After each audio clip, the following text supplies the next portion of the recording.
Zara sat quietly in her room, staring out the window at the big city buildings. Her family's house was huge, filled with everything anyone could ever want, but it felt so empty to her. Zara was only 14 years old and the only child of Mr. and Mrs. Okafor. Her parents were very rich, owning businesses across the country. They had big hotels, fancy restaurants, and shops that sold expensive things. Everyone thought Zara had the perfect life because of her parents' money, but no one really knew how lonely she felt. Her parents were always busy with work. They were never around to ask her how she was doing or even sit with her for a simple talk. They thought giving her expensive clothes, gadgets, and toys was enough. When they told her she would be going to boarding school, Zara didn't complain. She thought maybe this was a chance to make friends and feel less lonely.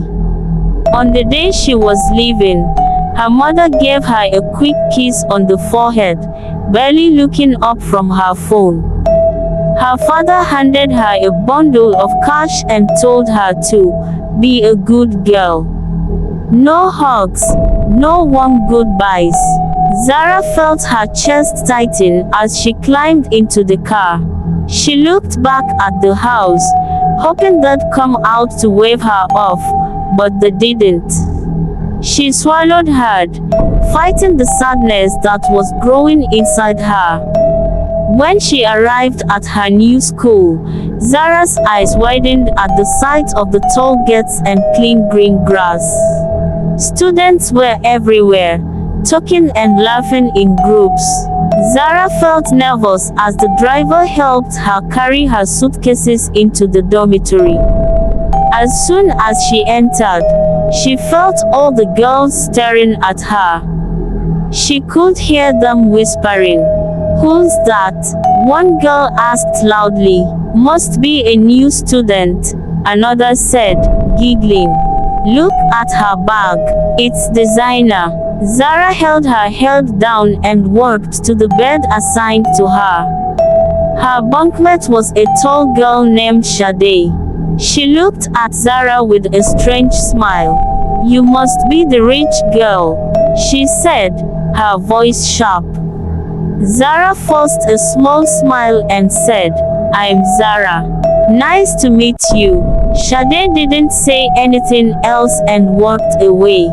That night, Zara tried to unpack her things quietly, but the other girls kept making comments about her. "Wow, her shoes are probably worth more than my mom's whole wardrobe," one girl said loudly.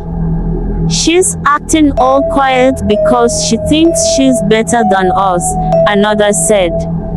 Zara felt tears prick her eyes, but she didn't say anything. She lay down on her bed that night, staring at the ceiling. She wondered if things would get better tomorrow.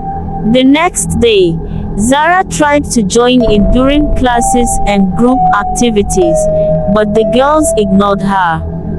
They would whisper and giggle when she walked past. During lunch, Zara sat alone. Suddenly, a group of girls came to her table. One of them, Funmi, grabbed Zara's plate of food and threw it on the floor.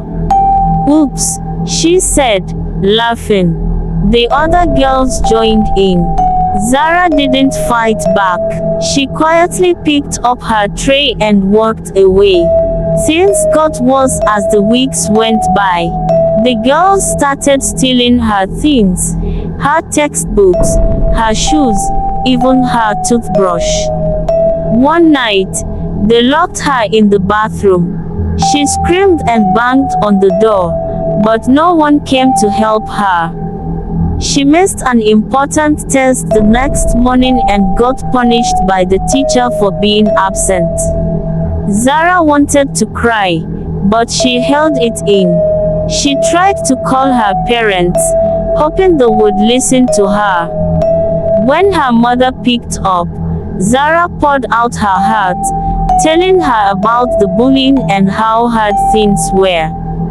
Her mother sighed and said, "Zara, you need to toughen up. Life isn't always easy." Her father didn't even bother to come to the phone. Zara felt her heart break. She realized she was completely alone. The bullying didn't stop. One day, the girls told Zara she could only stop being bullied if she agreed to join their group. They said she had to start a relationship with one of them. Zara didn't understand at first. When they explained it to her, she felt disgusted and scared. But she was tired of being treated so badly, so she gave in. She hated every moment of it, but she had no one to talk to about how she felt. After months of trying to please the girls, Zara finally had a break. The school holidays came, and she was allowed to go home. She packed her things, hoping her parents would notice how much she had changed. When she walked into the house, her mother barely looked at her. "You've grown taller," was all she said before returning to her phone.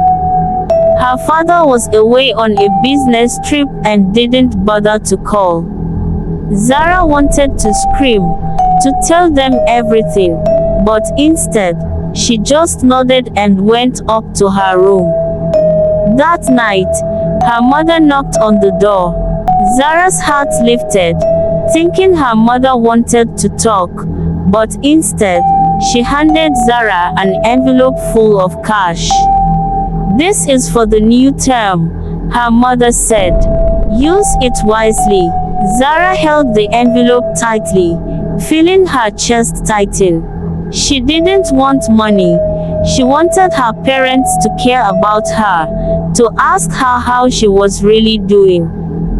But they never did. The next term, Zara returned to school feeling completely alone. She was tired of being a victim, tired of being weak. Using the money her parents had given her, Zara started buying gifts for other students, expensive snacks, clothes, even small gadgets. Slowly, she built her own group of followers. She no longer cared about being kind or doing the right thing. All she wanted was power. Zara began targeting her former bullies, making them feel the same pain they had caused her. She humiliated them during meals, stole their belongings, and spread nasty rumors about them. Her group of followers grew larger, and soon, Zara was the most feared girl in school. Teachers noticed the change in her, but they didn't intervene. Zara was from a wealthy family, and they didn't want trouble. One of her new friends, Kemi, introduced her to drugs. At first, Zara was hesitant, but curiosity got the better of her. The drugs made her feel numb, like nothing mattered. They became her escape, a way to forget the pain and loneliness she carried inside. She started sneaking out of school to attend wild parties, where the drugs and alcohol flowed freely. Her parents didn't notice the changes. They would send her large amounts of money every month, which Zara used to fund her dangerous lifestyle. She bought more drugs, bribed teachers, and ensured her group stayed loyal. Zara felt untouchable. She was no longer the scared, quiet girl she once was. She was powerful, feared, and reckless.